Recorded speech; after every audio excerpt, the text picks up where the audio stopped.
Thank you so much. As I said, my name is Betsy Mendel.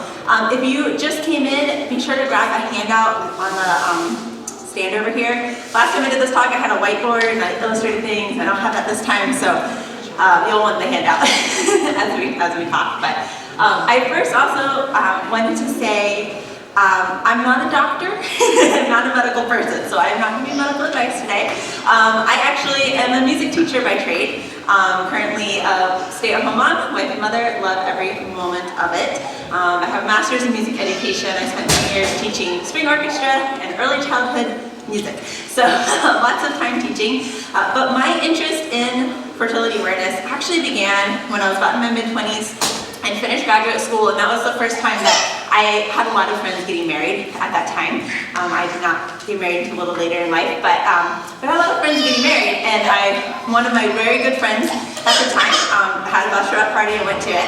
And this was a group of girls who were pretty much all had been homeschooled. They loved the Lord, Christian, evangelical girls. They were staying pure until marriage and everything. And I found out at the bachelorette party that every single one of them, except for me, was on birth control or planning to be on birth control when they got married. And that was really surprising me because I'd always just assumed, my cycle works how it is. I don't want to break it. I had that mindset. And then I was like, oh man, this is really prolific. That some of them have been put on birth control by the doctors when they were in high school because they were having trouble with their periods. The doctor's like, oh, birth control, fix it. And other ones they got married and you assume that's what you do. You go on birth control until you want to have kids.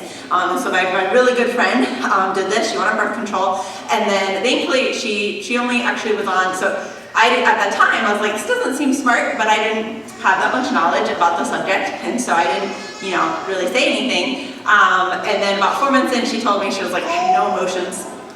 She said, it's terrible. She's like, I'm going to go off the pill, or I'm going to kill my husband. So, because I was really messing with her. And so she went off, and I was like, oh, okay, note taken. It has some negative side effects.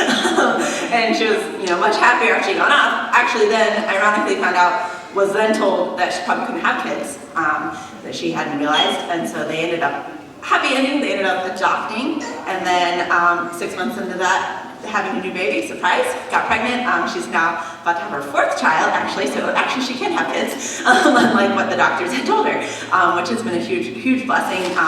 But just that was my first exposure to, hey, actually, birth control and just confusion around women's cycles is really prolific, and even these homeschooled Christian girls don't know anything about it. There's a gap here.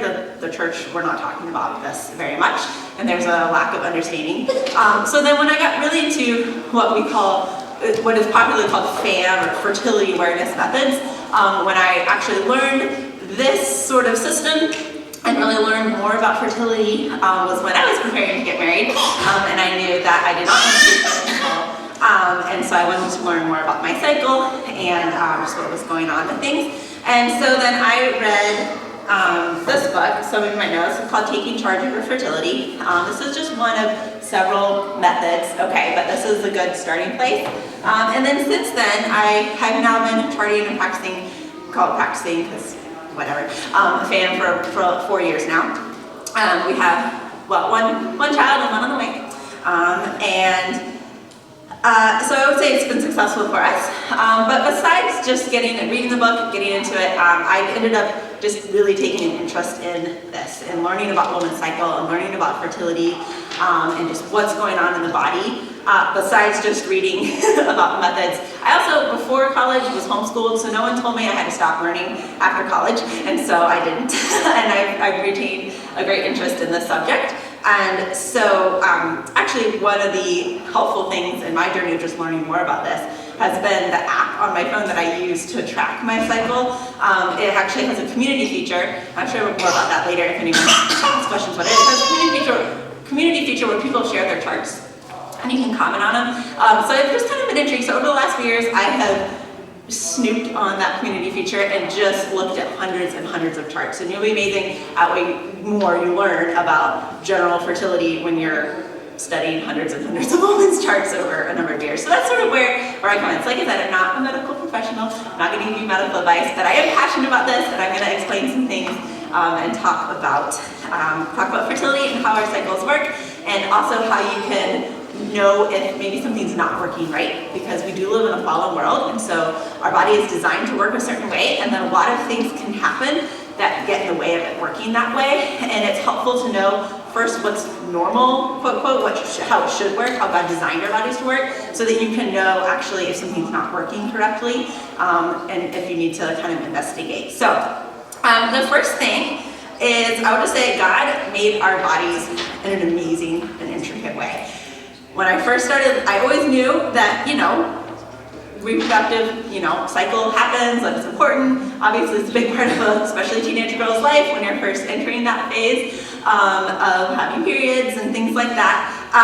But until I really learned about how the whole cycle worked, I didn't realize how intricate and how complex God designed us, and also how central what we call women's cycle is to our life as women, just all the time. We tend to think only about our periods because that's the visible part of fertility that shows up every month. It's a little inconvenient, can be really inconvenient, can be uncomfortable, can be painful.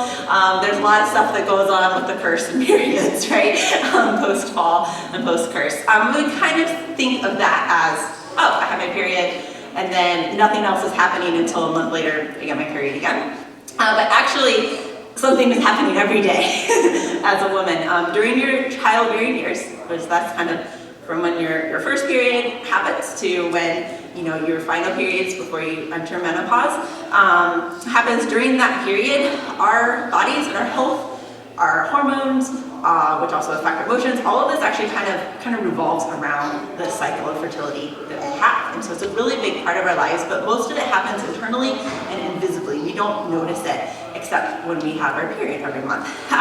So what we're going to do is I'm going to start off by just explaining the cycle and how it should work. Now, I know some of you know this already. Some of you actually heard my talk maybe last summer where I talked about this. Some of you just may be familiar. Maybe you've been practicing fertility awareness for many years, but hang in there. We're going to quick go over it because not everyone knows. and even if you know, it's always good to have a little review of how things are supposed to work and how things are working before we can really talk about more complex things. You have to have the basics down. So the first thing, if you didn't grab it, make sure you grab a handout, because we're going to use these handouts initially. So they're on the music stand over here if you didn't grab one. So the first thing I want you to, just the first page of the handout, this is taken, I wrote it on here, it's copied out of the Taking Charge of Your Fertility book. So it's just a diagram. This is a cross-section of the uterus, so I'm not giving you full medical things here, but as you know, if you were to look at a uterus head on, it has two of these, okay, either side. If you've seen that picture, kind of like a heart with two on the other side. Okay, so this is a cross-section of it, so it's just showing us one half the uterus, but there is more. You do, in fact, have two fallopian tubes and ovaries. Okay, this is just showing one of them to kind of see how it goes. So we're going to look at this really quick, just to talk about a few terms that we're going to use throughout the talk. First, there are ovaries. So if you find on the diagram where it's pointing to the ovaries, so these are there. You have two. This is showing just one of them. Okay, so this is where your eggs are formed, and actually the ovaries and the eggs inside of them are actually developed when you're still in your mother's womb, which is really cool. You're born with them. So anyways, I could go into a whole other thing about that, but I will not because of time. So anyway, so you have your ovaries, and we have, they are stored inside what's called the ova. Okay, the ova is the tiny eggs stored inside the ovaries. Ova are stored inside the ovaries. Ovaries house them. And what happens, you then have what's called follicles, which are, again, inside these ovaries. Each little egg is surrounded individually by a follicle, okay, and these are going, during our cycle, we're going to talk about in a minute, those will mature and get bigger during your cycle, but it is important, we'll talk about follicles later because they actually contribute to some hormones, so just keep that in mind. The egg is inside, or developed inside little things called follicles, all housed inside the ovaries. Are you with me so far? Makes sense. Okay, great. When we ovulate, every month, which we'll get to there, how our body does that, but when we ovulate, the eggs are going to mature, one is going to mature the most, and eventually, through a series of hormones, that egg is going to be pushed out. Actually, there's kind of like a mesh casing around the ovaries, and so the egg actually has to be pushed through that and it drops into the fallopian tube. Okay, so you can kind of see how it arches and comes down.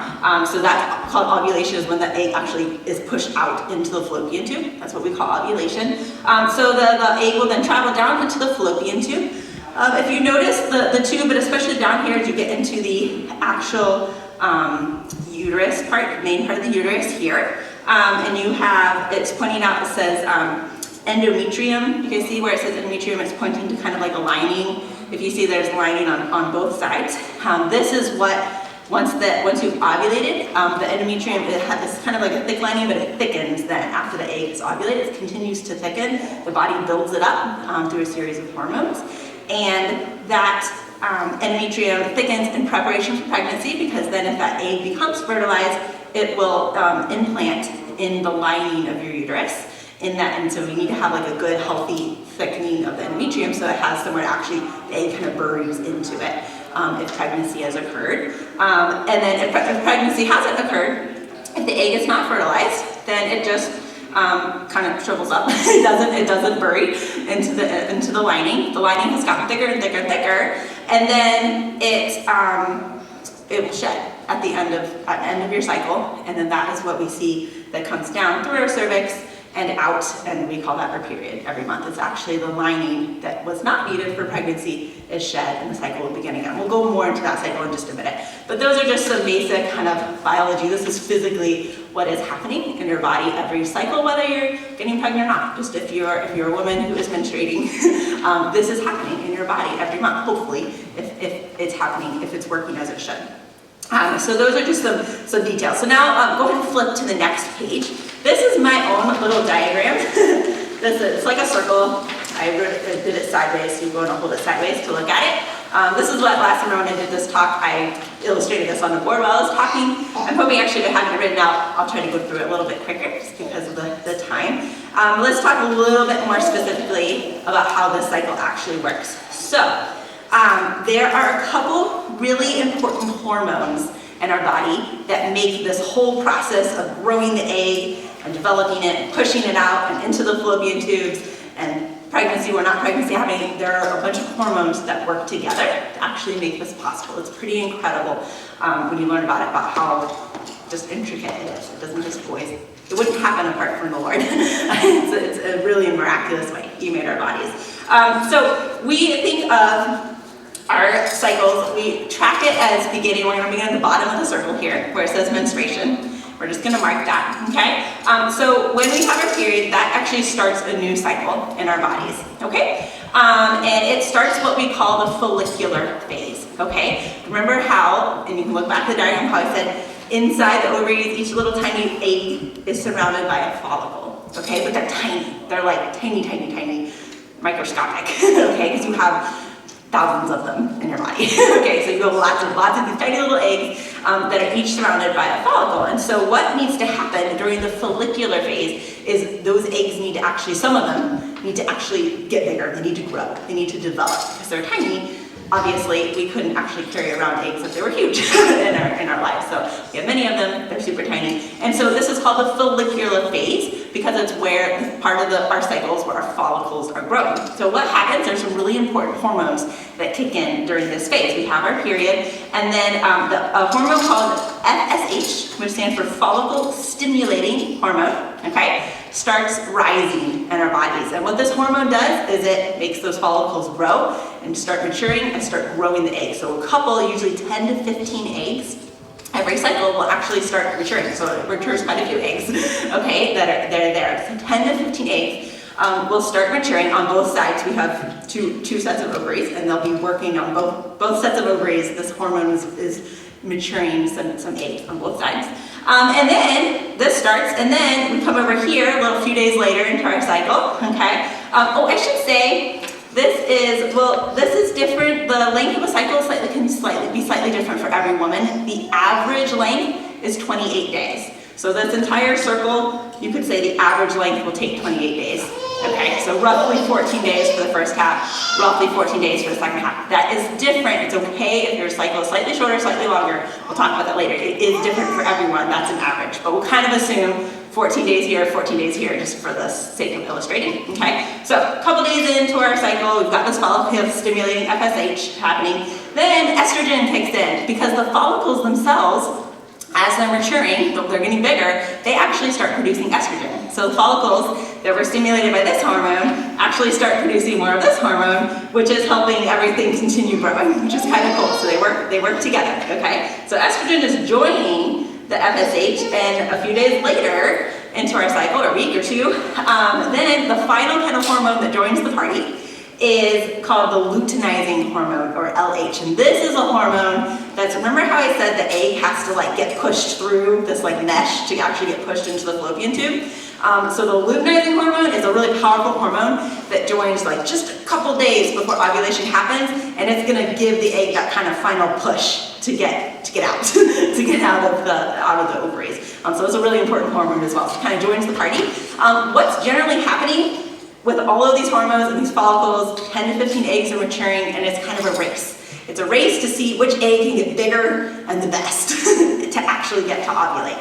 And so at the end of this, whenever this, first part, roughly 14 days, a little different for everyone, whenever these hormones do their job, and they kind of kick in, and hey, one egg, typically, okay, one egg of the 10 to 15 has become the biggest and the most mature, and the FSH is gonna push that one egg through those ovaries and into the fallopian tube, and that is called ovulation. So the moment that that egg actually gets pushed out into your fallopian tube, that is, you have ovulated. Okay, so that's a time. So now we're here at the top.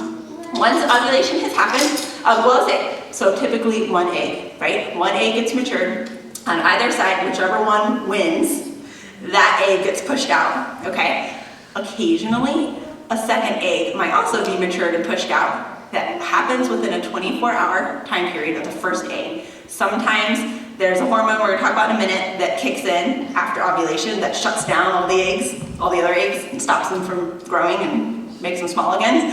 But sometimes that hormone doesn't kick in right away, and so within 24 hours you can actually have a second egg be mature and ovulate, and that is how we get fraternal twins. Okay, that's how we end up with fraternal twins, because that second egg has been pushed through. But by 24 hours after your original ovulation,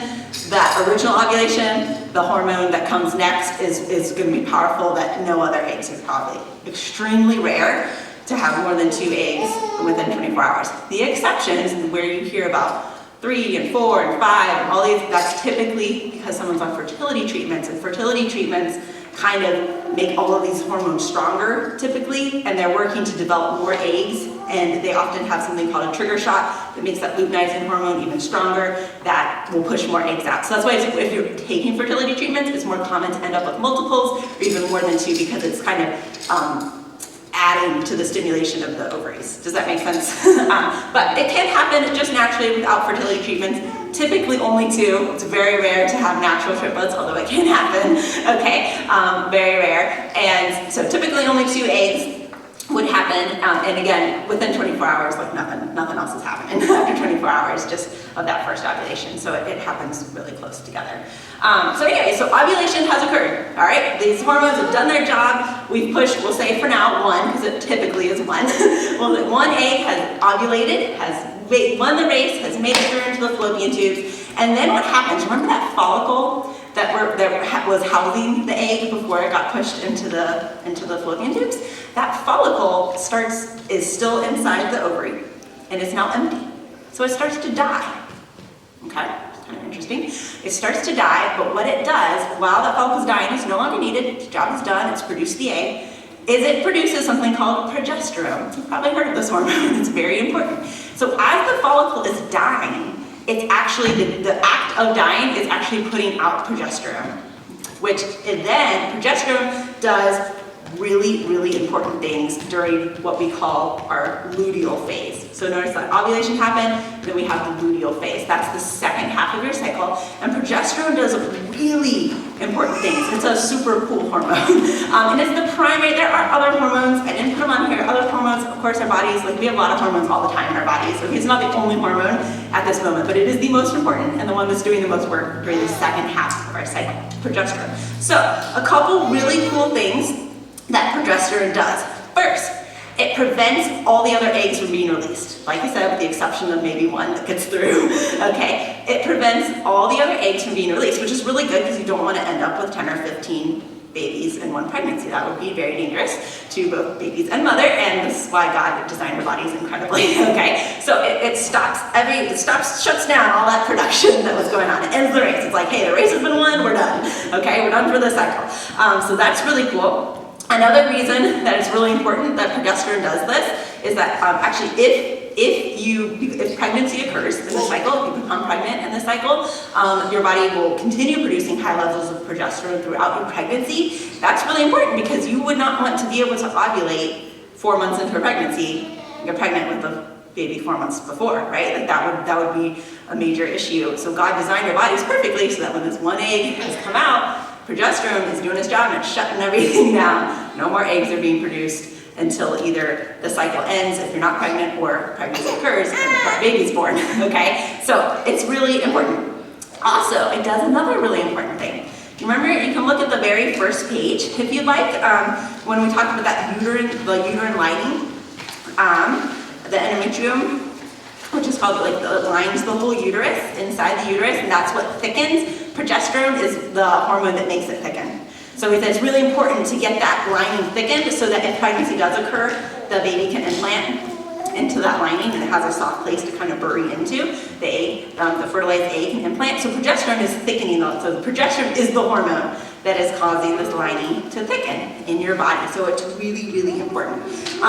It also does some other things. It literally causes some changes in our body. And this is how we can track our cycles, which I'll talk about shortly. It's how we can know whether we've ovulated, is because progesterone will actually make our body temperature go higher. Okay. So the second half of our cycle, after ovulation, our bodies actually run warmer, essentially. Our temperatures go up, and it's because of progesterone. Progesterone is doing that, and it's also doing some other changes to some fertile fluid and things that we'll talk about later, okay? So it's doing a lot of really important things. Progesterone is like a powerhouse hormone. All the hormones are, but progesterone is really important in the second half of the pregnancy. Now remember, what is, at this point in your cycle, the thing producing all that progesterone is that dying follicle, okay? Typically, it takes about 10 to 14 days for that follicle to completely die, to totally shrivel up and turn to dust, okay? And so at the end of that 10 to 14 days, progesterone is no longer getting produced. So it drops in your body, your temperature will drop, you'll get some other signs, and it will signal to your body, hey, we're not pregnant. Egg didn't get fertilized, or didn't implant, we're not pregnant, and so we don't need this hormone anymore. We don't need all this extra lining that we have built up. It's time to shed it, time to get rid of it. And it's that point that your period comes. And that ends your cycle and you start the new cycle. So it really is the circle, okay? So we had ovulation, progesterone was rising, but then towards the end, progesterone levels drop because that follicle it's fully dying. It's done its job. If the body is not pregnant, your period will come. Your body will say, oh, we're not pregnant, we don't need this lining anymore, we're gonna shed it. And that then signals to your body to start the cycle all over again. And you're back in your follicular phase and you start with these new hormones again. If you are pregnant, at the end, the follicle has died, but your body will take over at that point, producing, because the egg implants into the lining. And so at that point, other signals in your body are like, hey, oh, we're pregnant. Let's keep producing. The body has other ways of producing progesterone. I'm not going to get into that, but just that's so that if you're pregnant, your temperature will not drop. It will stay high. It's one of the early signs of pregnancy if you're tracking your temperature, and so it will keep producing progesterone, and you won't get your period because there's a baby there. We need the lining, and the lining will actually continue to thicken throughout pregnancy. So that is how the cycle works, how it's supposed to work, okay? We'll get a little later, we'll get into things that can happen that can cause this not to work well, but that's the basics of how the cycle works. So as you can see, this is really intricate, it's really involved. These hormones have to work correctly, timing has to be right, the body's responding, things are working together. God designed it in an incredible way to nurture life, or if life has not been created, to just keep the cycles going. And to keep, again, our bodies are all connected to this. So there's a lot of hormones involved, and there are more hormones involved than are here. This is a simplified version. These are the most important hormones for this particular cycle that we talk about, okay? because of this, we're not the same one day to the next. Like just looking at this, like notice, like these hormones are changing. Their hormones are adding, they're growing, they're dropping. The second half of the cycle, our progesterone's up and then it starts dropping. So day to day, we're a little different. We're kind of slightly different people every day. It's not the same. And we're designed to be that way. We're designed actually for this change. It's a pattern. There's a pattern to the change, but we're designed to have these changes. And so we can notice physical changes because of the hormones and the type of cycle you're in. You might notice that some parts of the month you feel more bloated. And, you're like, oh, usually this happens right before we get our periods. Our lining's thicker, there's a lot of hormones going on. Are we pregnant? Are we not? And then the body's like, no, we're not pregnant. We get our periods. So like we can feel one way and even physically, like literally get bloated for parts of it. And other parts of the pregnancy, of your cycle, of your month. Other parts you might feel really skinny and beautiful and attractive and you have tons of energy and like this is normal. Actually, that typically happens, by the way, right before ovulation occurs. You might feel your most beautiful in the month. God designed that. Because if you were married, then he designed that to be a pleasant time of month to do certain activities. And so this is how God designed our bodies. And so some level of change in your body throughout the cycle, some level even of emotions, because hormones have a powerful impact, some level of how we feel day to day, some variance, that's normal. That's okay. That's actually how God designed our bodies. However, we live in a fallen world. And so I did this illustration last summer and I was told it was helpful, so I'm going to do it again. Imagine that you are on a swing. Sorry, I can't step too far away from the mic. Can you guys see this? Okay, imagine this is kind of a swing. You're sitting on the swing here. I just use a ball because the swing's easier. And imagine that your hormones are the thing that is kind of giving you a little push throughout your cycle. Hormones are giving us a little push for our emotions, okay? Hormones affect our emotions, it's true. And so maybe we just kind of lean into that a little bit, just a little bit, and have a little swing. So like one day we might naturally feel, a little more cheerful, and the next day we might feel a little less cheerful. We can't be sinful, we need to control our emotions, but it is normal that your emotions might feel a little different day to day. That's okay. Okay, there's a little bit of a swing in emotions. God designed us this way. You need to control them and be godly with how you use your emotions and how you steward your emotions. But it's okay. We have some swing. It's normal. We're not the same one day to the next in our cycles. But you can also choose to really lean into that push. Okay, so maybe your hormones give you a little push and you're like, ooh, I'm feeling a little this way. I'm going to really lean into this. I'm getting angry. Okay, I'm leaning into the swing and I'm like, oh, my hormones are doing things to me. I'm going to give myself an excuse to feel these feelings stronger. Does that make sense? We've probably all done this at some point in our lives. Okay, I will say in high school, I was blessed by a mother who told me that my hormones should not affect my emotions very much and that I needed to always control them. So I obviously didn't think too much about it. In college, all my friends were always like, oh, I'm so angry today because my period just came, or I'm about to get my period. And I noticed a lot of this leaning in to the emotions, okay? So we can choose to lean into the emotions and just let ourselves be more whatever, whatever we're feeling in ways that are sinful. And that is something that we need to guard against. And just ask yourself, am I getting a little push and I'm leaning in and I'm really making my emotions swing? Could I maybe stop leaning in and dial that swinging back a little bit? However, so that could be happening. I see this a lot, especially when we're, I think, younger and we're first learning about these hormones and how to manage our emotions. There's a very strong temptation to lean into them in a way that can become very sinful. So just be aware of yourself and your body. Be like, okay, my body's changing, my emotions are going to kind of go up and down, and I'm leaning into them or not. This also happens a lot when you're getting towards the end of your fertile time. Now, most of us think of menopause. Menopause is when you stop ovulating and you've got your phase of having children has ended. Most of us think of that as happening like when you're 50. But there's actually something called perimenopause that starts happening 10 to 15 years before menopause. Where, so as young as 35, you could start going through perimenopause. You're still fertile, you're still ovulating, but your hormones are starting to change, your cycles might become a little more irregular. A lot of things start happening actually around 35, and we can kind of have the same cycle of like all of a sudden hormones a little different, and so our emotions are swinging a little bit, and we might be tempted to really swing into them. Does that make sense? So it's like not just teenage girls that can get extra moody. If you've you know, if you're that age, or just have known people that age, like 35 to 50 can actually be an additional time of like a lot of change in our body. So it's just good to kind of know that changes are happening and be aware and make sure that you're not swinging into them. There are also diet things that we'll talk about in a minute that can change this. But, so either little swing or really leaning into it, maybe in a simple way, we need to be aware of that. However, something else, there's a third option that could be happening, is because we live in a sinful, fallen world, our cycles don't always work how they're supposed to.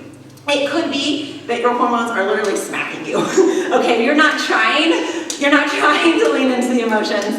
You're not trying to like go with that, but your hormones are just beating you up. Something is off with them. Something is off with your cycle, and you are wildly swinging, even though you're trying really hard not to wildly swing. That is actually a really good sign to you that something is not quite right. And so you might want to learn more about your cycle and what's happening, and there are actually a lot of options that are out there to try to balance our hormones and get them more under control. Okay, so it's really good to identify though whether you lots of prayer, with scripture, self-control, to ask yourself, am I having these wild emotional swings because I'm leaning into it and letting it really be stronger, or am I having these wild emotional swings, I'm trying not to, but I feel like I'm just getting smacked around day to day. Okay, so that is very much a reality, and it's good to know. It's good to know that that can be a thing, but it's also good to know that in our redeemed world, there are a lot of options to start working on fixing what's broken. Okay, not perfect. This side of heaven, nothing will ever be perfect, but if you are in this case of having yourself just be smacked around, something's really off with your cycle, just know that there are a lot of things that you can explore to try to improve it. So, we'll talk more about that in a minute, but, so, the other thing I will say actually to improve it, there are actually lifestyle things that affect our cycle. Okay, so remember that first half of the cycle, the follicular phase. There will not be a test later, but it's good to know. Follicular phase, before ovulation, luteal phase, after ovulation. During that follicular phase, all these intricate hormones, our bodies are working up to developing these eggs and trying to ovulate. Several things can have a major impact on whether this phase works correctly. One of the biggest ones is stress. Stress can have a really big impact on our cycle. Everyone's a little different. So stress, for some people, stress can completely prevent ovulation. It can prevent those hormones from working correctly, and for that egg from coming in. Again, that's partly is the design of the Lord. Because if, say, we're in a really stressful phase of life, the Lord like designed our bodies to kind of have a mechanism, be like, hey, this is not a good time to get pregnant and to nurture a pregnancy if there's something really big, really stressful happening. So it's not always a bad thing that stress can shut down our ovulation. However, we live in a very fast-paced life, and we live in ways where we probably have more stress or cause ourselves more stress than we should be doing. And so just know that can be having an impact on your cycle. It can either delay ovulation, stretch past that, like an average of 14 days. It can be totally normal for some women to take up like 14 to 20 days to ovulate, or even 12 to 20 days, that range can be totally normal. But if your body consistently is not ovulating until like 20 plus days into your cycle, there might be something a little bit off, and stress could be part of it, where your body is basically fighting against stress. Your stress is adjusting your hormones, and your body is still trying to ovulate, because the body really wants to ovulate. This is how God made us. But sometimes things happen. So stress, there are different types of stress. There can be emotional stress. That can affect our cycles. There can be physical stress, like maybe you're sick. I will say I am blessed to have had pretty much most of my life a fairly normal cycle and consistent cycle, which is not true for everyone. But the few times that I have noticed like a delayed ovulation has been like where I got maybe really sick. If I have high fever, the body's about to ovulate, and you get really sick. Often the body will be like, oh, nope, bad time. We're really sick, not a good time to make a baby. And so we're gonna shut down this egg production. They might ramp up in a few more days. Like you're feeling better, your body's gonna try again, maybe in a week. Okay, so that can happen, and it's good to know that can happen. Another type of stress can be actually exercise and workout.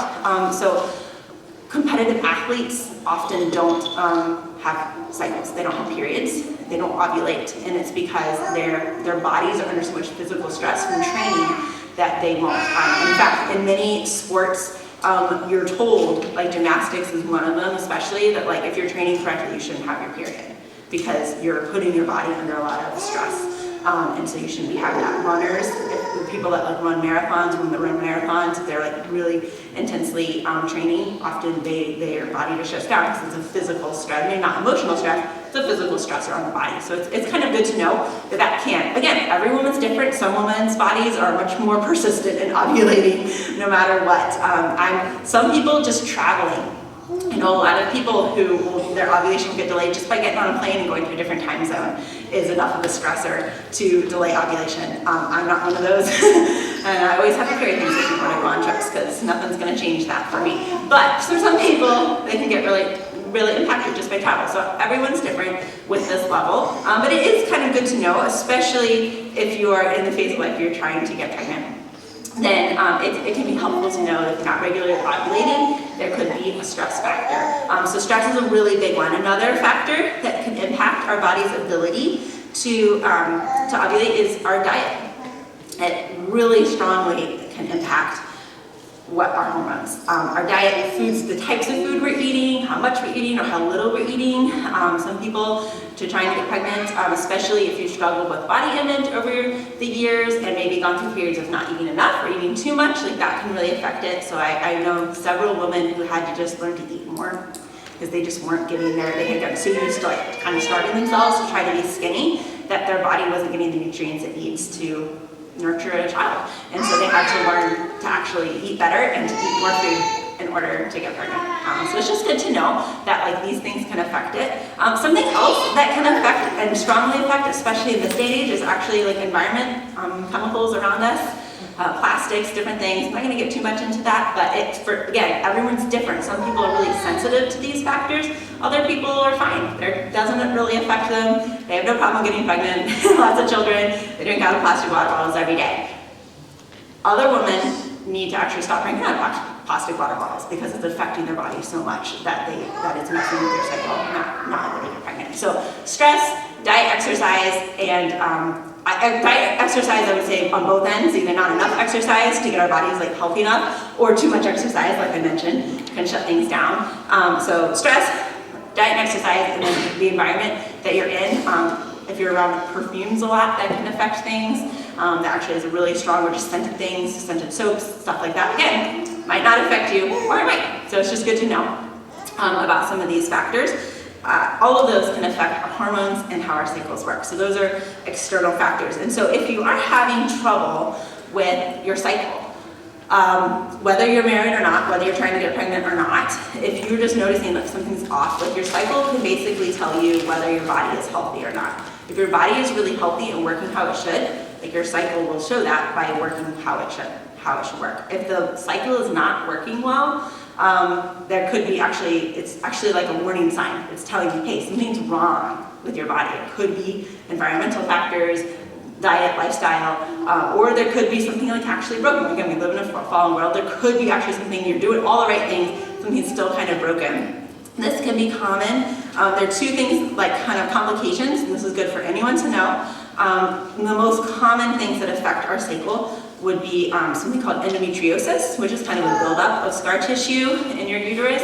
This can cause really painful periods, and it can affect some of our hormones. That can really affect our cycles, both just if we're not trying to get pregnant or before marriage, just like really causing a lot of additional pain, more pain than our cycle should cause. That can be an effect. It can actually, in some cases, it can prevent pregnancy from happening if there's too much scar tissue. So if you're trying to get pregnant and you're having a lot of trouble and you're having so sometimes it's not a problem. It's actually estimated that like a third of women might have some type of endometriosis, and often it's not an issue, and sometimes it is. So that's one kind of complication. It's like a physical thing in your body. Some people do try to treat it still with diet and exercise and can improve it. Other people actually need surgery to take out some of that scar tissue. So again, medical advancements are helpful with some of this because we do live in a broken world.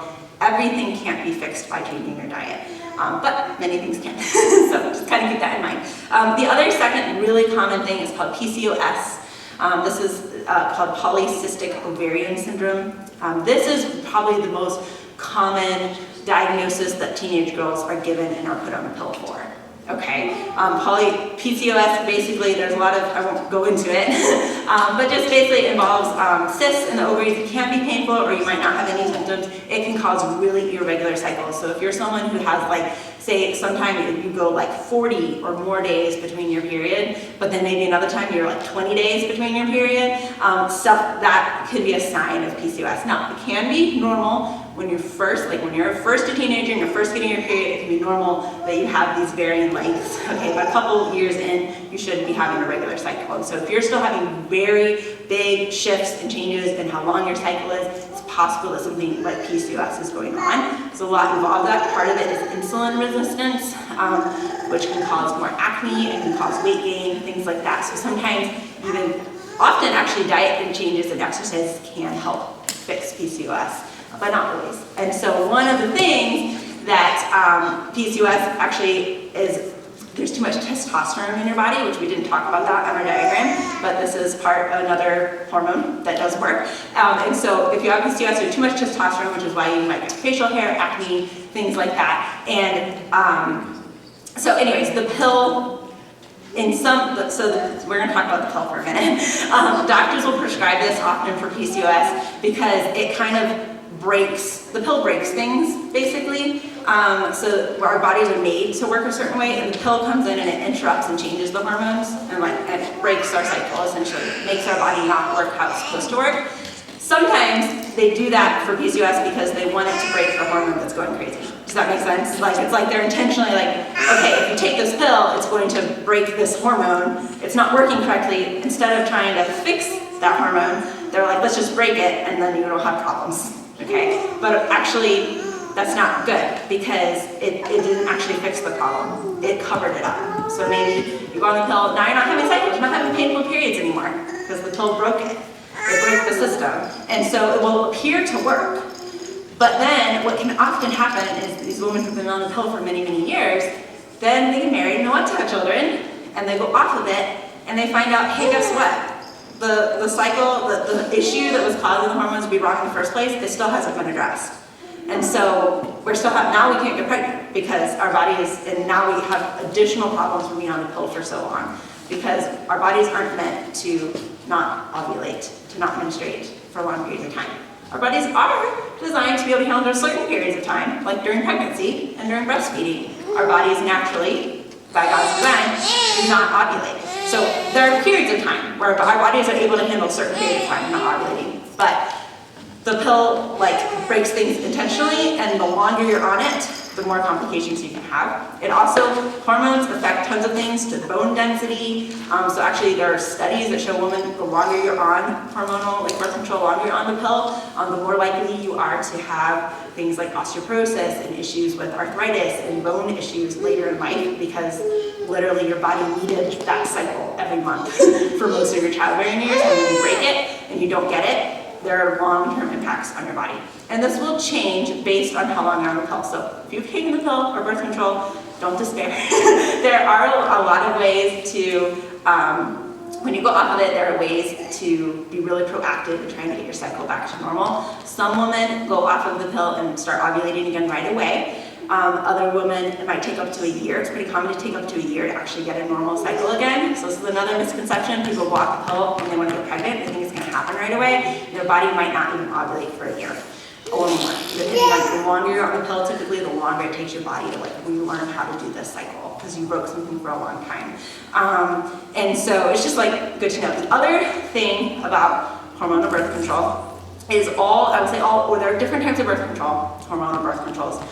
All of the oral contraceptives, which are the most common, and most of the implants and different things that they do, there's only one exception, we won't go into that, but most of the birth control pills and every oral contraceptive has two things. Either the first mode of action is they're breaking some of the hormones so that the cycle doesn't work, okay?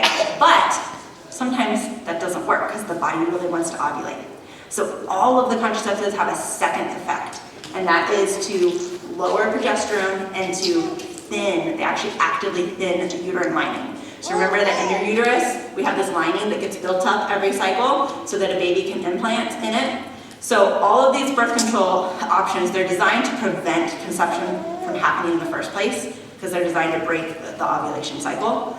But sometimes it doesn't work. Sometimes the body still does what the body wants to do and ovulates, and the egg is fertilized if you fertilize, and but the pill has thinned your lining, so this fertilized egg is traveling down and it can't implant.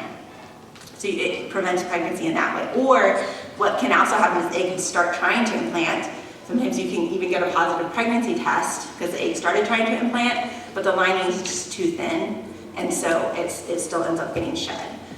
So it is really good to know in that way, all birth control, except for one exception, but all oral birth control is actually abortifacient. It is abortive because even if it's meant to prevent pregnancy from happening, okay, in which case that's not abortive, but it has a secondary mechanism where if pregnancy does happen, it's meant to actually abort that egg, to not let it implant, it thins your lining. So it's good to know because people will be like, the pill is not abortive, it's preventing, it probably will, okay, that's the primary mechanism, that's the goal of the pill, but it has a secondary mechanism to actually cause an abortion, a spontaneous abortion if pregnancy does end up happening. So it's good to know. It's also good to know that if you have been on birth control and you decide to go off of it, whether you get pregnant, you realize that it's not great for your body to be on, you might, if you're married and you're trying to get pregnant, you might want to wait a couple cycles before you even try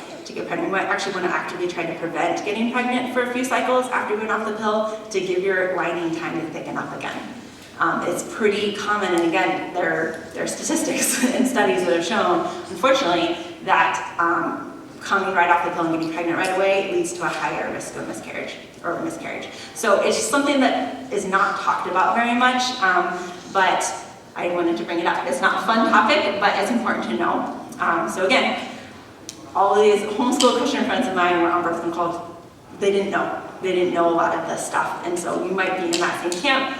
It's okay, there are things that you can do to help prevent, but the best prevention is honestly not going on the pill, okay? And if you're having some of these things like PCOS or endometriosis and the doctor is telling you the only solution is going on the pill, they're not actually trying to solve the underlying problem. They are just trying to put a Band-Aid on the problem, okay? So I would encourage you to find a different doctor. Preferably one that knows more about fertility and how cycles work. You'll be shocked how many medical professionals actually don't know that much about fertility.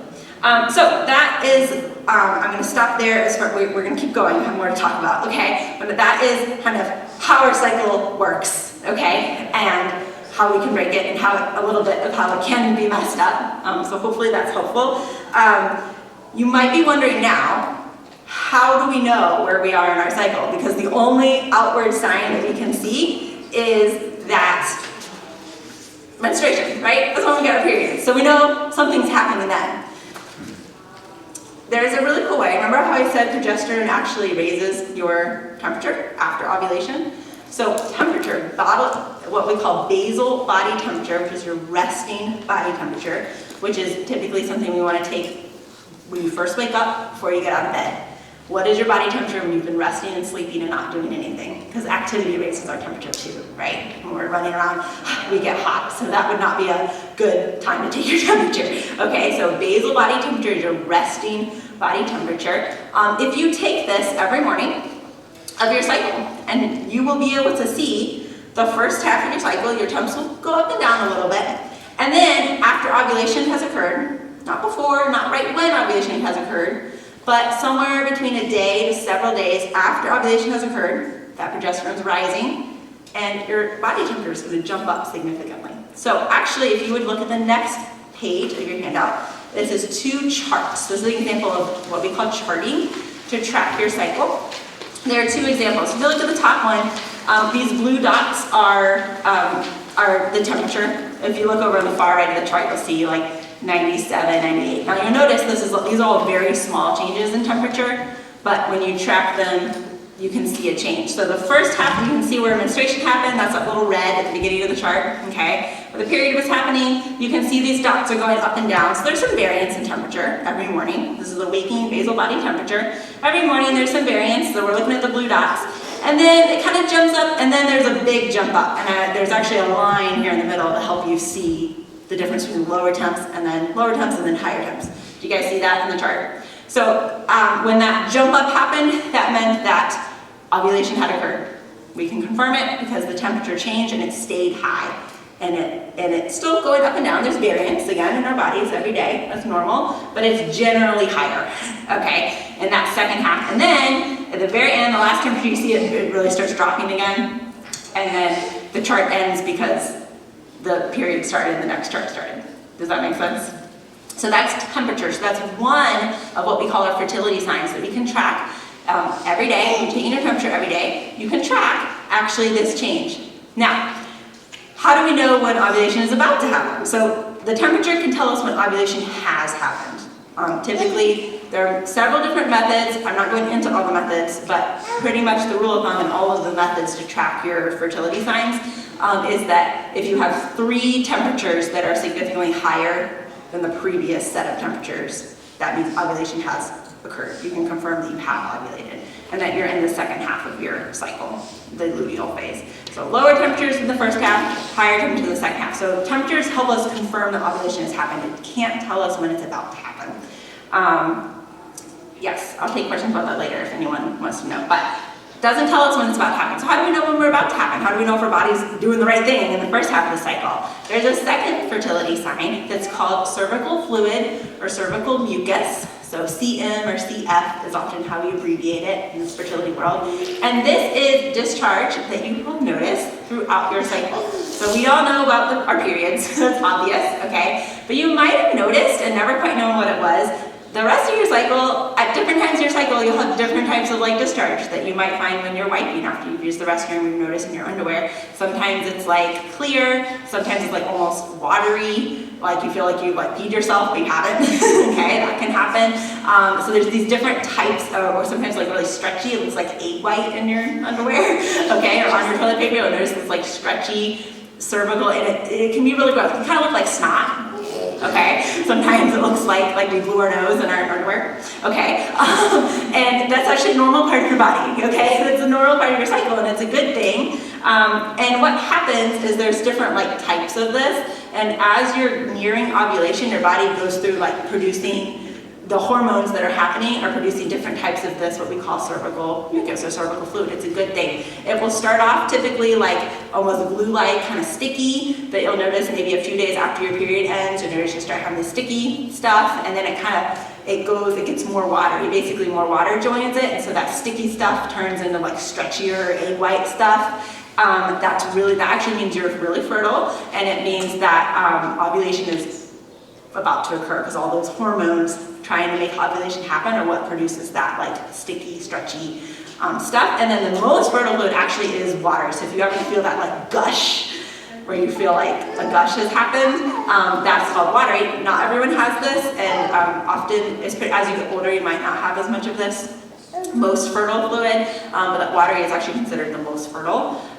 So this is, I won't go into detail right now, but this is actually really important by the Lord to help pregnancy happen. If you don't have any of the cervical mucus, it's very hard to get pregnant, actually, for various reasons. So this is a good thing, but it only happens, typically you'll start noticing this kind of fertile fluid and this increase in fertile fluid and increase in egg white or that watery happening right before ovulation. So if you're having a lot of that, you're like, ooh, I'm really fertile right now, and I'm probably about to ovulate. So that's kind of your sign that you're about to ovulate.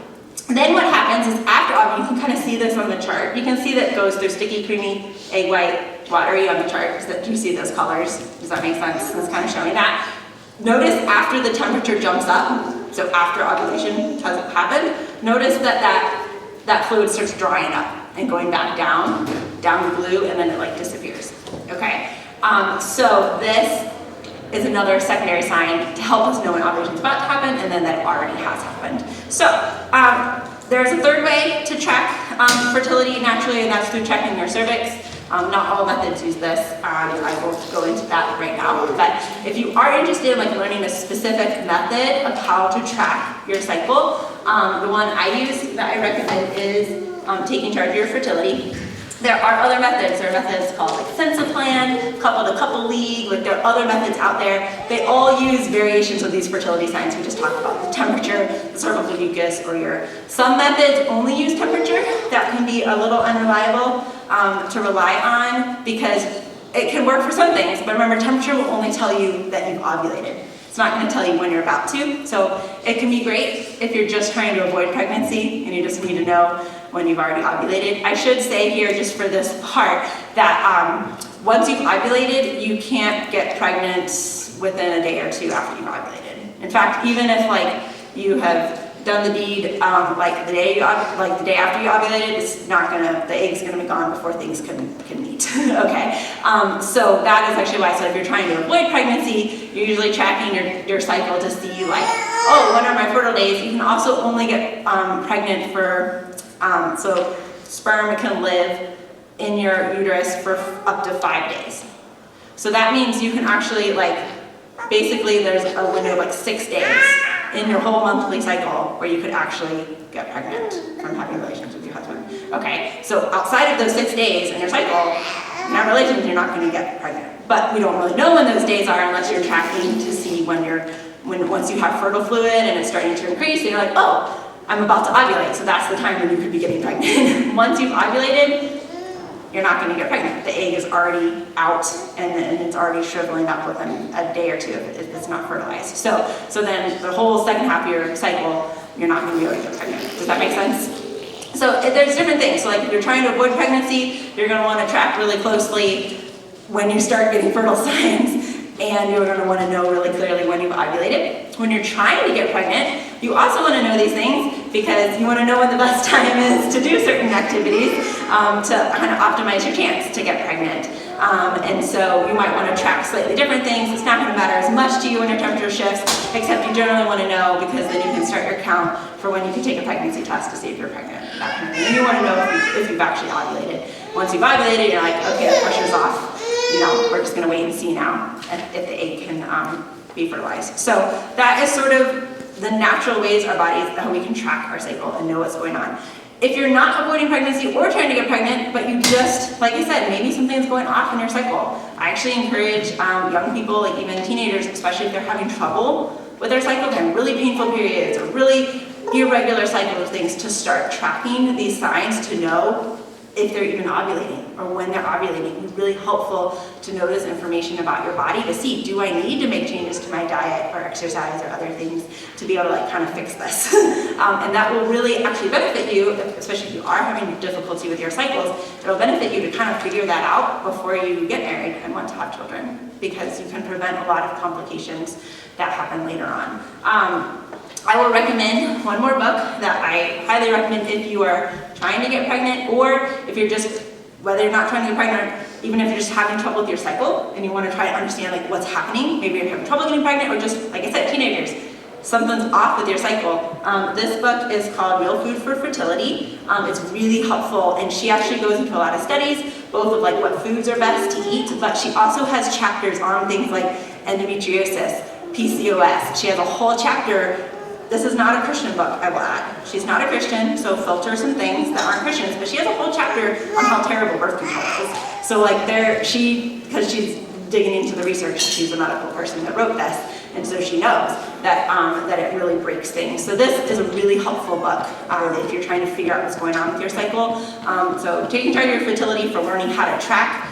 It looks really big and scary. You don't need to read the whole thing. There's only like a couple chapters that actually teach you how to track your cycle.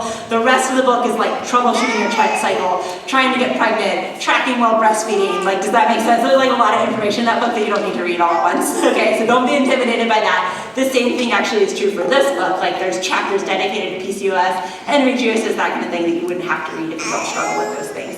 Another great book, I would say, if you struggle with miscarriages, or with infertility, not being able to get pregnant, or you're older and you're trying to get pregnant, like later 30s or especially early 40s, and you're trying to have children, there's another book called It Starts with the Egg that I highly recommend. That's really helpful with, again, some of the same research as in Real Food for Fertility. And then the last book I would recommend that I've not actually read, so all of these books I've read, the ones I just recommended. There's another book, again, not a Christian, but it's called The Period Repair Manual. that I have heard great things about for people coming off birth control, trying to get their periods and their cycles back on track and healthy again, the period repair email. So you can ask me any of those or write them down. If you're in any of those situations, you might want to do some more research with that. But my biggest thing to close is I would just say, God designed us incredibly. He made our bodies to work in an amazing way to nurture life, and also just to actually contribute to our general health as women, whether we ever get pregnant or not. And sin happened, and so things can get broken, but they don't have to stay broken, because redemption has also happened, and God has given us ways to learn about our bodies and to fix things in our bodies. Birth control is not the answer, but there are other answers out there. So I would just encourage you to know that and to dig into it. Feel free to ask any questions about that. Trying to think if there's anything else. I know I have to go. But that's all I have for you. It is lunch break now, so you are dismissed to go to lunch. If you have questions and you want to stay back and ask some few questions, I'm happy to stay a little longer. But if you need to go and go get lunch, you're welcome to go. So.